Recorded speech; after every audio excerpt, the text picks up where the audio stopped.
parole est à Madame Edwige Diaz pour le groupe Rassemblement national.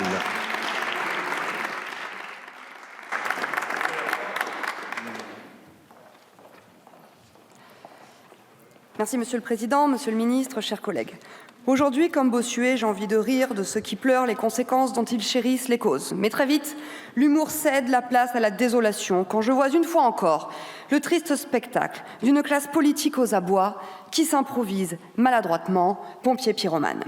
Cette proposition de résolution visant à publier les doléances du grand débat national est ironiquement co-signée par tous ceux qui sont responsables de la crise des Gilets jaunes. De plus, par définition, une proposition de résolution est non contraignante pour l'exécutif. Il n'est donc pas à exclure qu'il lui réserve le même sort qu'il a réservé aux milliers de cahiers de doléances qui, pour la plupart, servent aujourd'hui à caler les armoires des archives départementales. Mais en réalité, qui, à part les représentants de partis politiques déconnectés, apprendra quelque chose de la publication de ces documents? Certainement pas les habitants des zones rurales oubliées, puisqu'ils en sont les auteurs. Et certainement pas non plus le Rassemblement national qui, par la voix de la candidate du peuple, Marine Le Pen, a non seulement alerté sur la colère légitime qui montait dans le pays, mais qui a surtout formulé des propositions avant, pendant et après la crise des Gilets jaunes. Quelles étaient les principales revendications des Gilets jaunes? Et je précise qu'à cet instant, aucune d'entre elles n'a vu le jour et je vais expliquer aux Français pourquoi. L'instauration de la proportionnelle aux élections législatives. Dès 2012, Marine Le Pen l'inscrivait dans son programme présidentiel.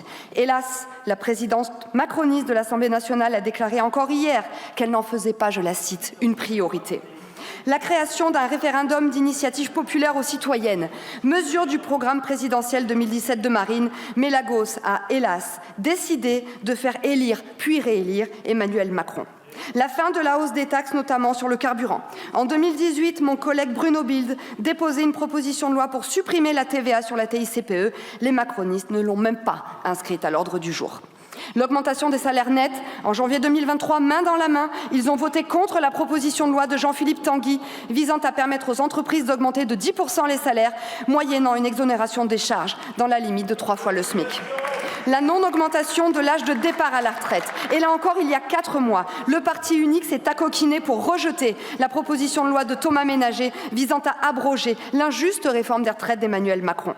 La préservation des services publics alors que des territoires ruraux en sont privés. Dans ma circonscription, par exemple, une classe est menacée de fermeture à Berson, tout comme la poste de Saint-Christoli-de-Blaye, mais cela les laisse, une fois de plus, indifférents. Ce qui est particulièrement cynique dans ce texte, c'est que ces signataires osent parler de baisse du niveau de confiance des Français dans la politique. Mais en réalité, ce sont eux qui en sont responsables, par leur renoncement, leur trahison, leur désistement, leurs alliances contre nature et leur déconnexion. Si, comme les représentants du Rassemblement national, ils avaient rencontré des gilets jaunes, comme je l'ai fait sur ma circonscription en novembre 2018 et les samedis suivants sur le rond-point de Lagarosse à Saint-André-de-Cubzac ou au péage de Virsac, ils n'auraient certainement pas fait échouer nos textes de bon sens plébiscités par les Français qui, je le rappelle, ont fait triompher la liste portée par Jordan Bardella aux dernières élections européennes. Si, comme les représentants du Rassemblement national, ils avaient, comme je l'ai fait, rencontré une délégation d'administrés favorables au référendum d'initiative citoyenne, nous n'en serions pas là aujourd'hui. Car sans casse sociale, pas de crise des Gilets jaunes, pas de manifestations pénalisantes pour les commerçants des centres-villes et dangereuses pour les forces de l'ordre qu'ils ont laissé se faire caillasser par des Black Blocs, pas non plus de cahiers de doléances qui prennent la poussière et pas de grand débat national qui n'a pas vraiment été grand, qui n'a pas vraiment été un débat et qui n'a pas vraiment été national. Et encore mieux, ils auraient évité de s'entêter dans leur détestation des automobilistes et des motards avec des mesures qui confinent à la spoliation fiscale. Augmentation du prix des carburants et des péages, création de la taxe mobilité, les 80 km/h, obligation du contrôle technique pour les 2 roues, création des ZFE et très récemment, dans le projet de loi de finances 2005, le durcissement du malus auto. Quand on atteint un tel niveau, ce n'est même plus de l'écologie punitive, c'est de l'écologie de pénitence.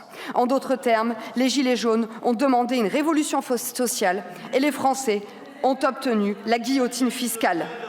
Je veux dire à nos compatriotes que le vote de ce texte, comme nous allons le faire parce que ça ne mange pas de pain, ne réglera pas leurs problèmes. Mais je veux aussi leur dire que la situation qu'ils subissent n'est pas le fruit d'une fatalité et qu'avec la puissance de leur bulletin de vote, ils peuvent changer leur quotidien.